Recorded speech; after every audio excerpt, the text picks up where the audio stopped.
Tayfalar, şimdi az önce bir arkadaşımla telefonla konuştum. Motorcu bu. Oğlu şu an Guangzhou'da yüksek ihtisas yapıyor, tıp doktoru, genel cerrahide. Arkadaşlar devlet hastanesinde, Ümraniye Eğitim Araştırma Hastanesi'nde yardımcı olduğumuz bir insan var, öyle söyleyeyim. 10 senedir de tanıdığımız bir insan. Doktor değil ama çalışanlardan biri. Arkadaşlar iyi akşamlar. Ben Deniz Nisa'nın annesi. Bugün bir müşterim geldi. Kendisi Acıbadem'de hemşire. Çocuğun direkt babasına söylediği şeyler bunlar. Kesin doğru yani.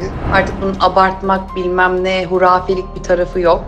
Bu da kesin ve net bir bilgidir. Lütfen bu sesli mesajı da tanıdıklarınıza gönderin. Lütfen bunu yayabildiğiniz kadar çok insana yayın. Bu bizim insanlık görevimizdir.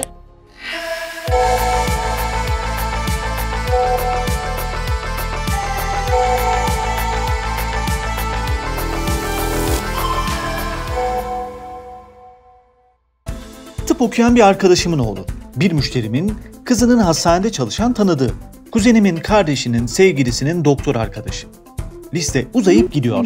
WhatsApp yanlış bilgi salgınının merkezi haline gelmiş durumda. Koronavirüsle ilgili onlarca komplo teorisi, O bölgede çok tüketilen bir yılandan bulaştığını düşünüyorlarmış. panik yaratan tavsiyeler, Marketlerden mümkün olduğu kadar evlerinize stok yapın. Çünkü yakında bildiğimiz bir yağmalama olacak. virüse karşı koruyacağı iddia edilen bilimsellikten uzak öneriler. Listerinin %65 alkol içerdiği için çok faydalı olduğunu söylüyor. Birçok ülkede durum bizimkinden farklı değil.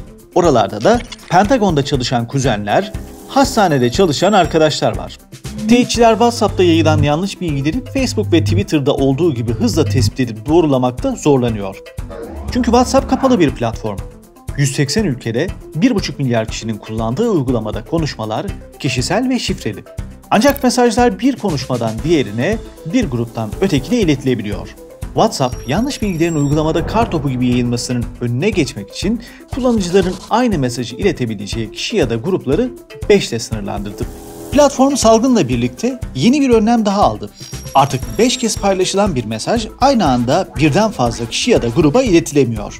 Ancak araştırmalar bunun komplo teorileri, sahte haberler ve yanlış bilgilerin uygulamada yayılmasını önlemek için yeterli olmadığını söylüyor. Salgınla ilgili komplo teorilerinin anlatıldığı gizemli bir ses kaydı aldığınızı düşünün. Ve bu kaydı her birinde 10'ar kişi olan 5 grupta paylaşmaya karar verdiğinizi. İyimser bir tahmin yapıp bu gruplardaki yanlış bilgiye inanıp paylaşma oranına %10 diyelim. Bu bile mesajınızın 12 adımda 20 milyona aşkın kişiye ulaşabileceği anlamına geliyor. Bu yüzden salgın boyunca WhatsApp'ta yanlış bilginin yayılmasını önlemek için hepimize görev düşüyor. Yapabileceğimiz en iyi şey, arkadaş, aile ve akraba gruplarında gönüllü birer teyitçi rolü üstlenmek.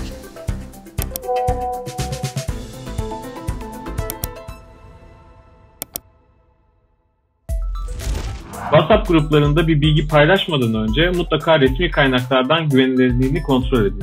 Bir bilgi paylaşmadan önce nasıl doğrulanabileceğini WhatsApp gruplarında ilan edin. Örneğin Dünya Sağlık Örgütü, Sağlık Bakanlığı, Türk Tabipler Birliği gibi kaynakların resmi hesaplarını, teyit.org gibi teyit platformlarının doğru linklerini grupta yaygınlaştırın.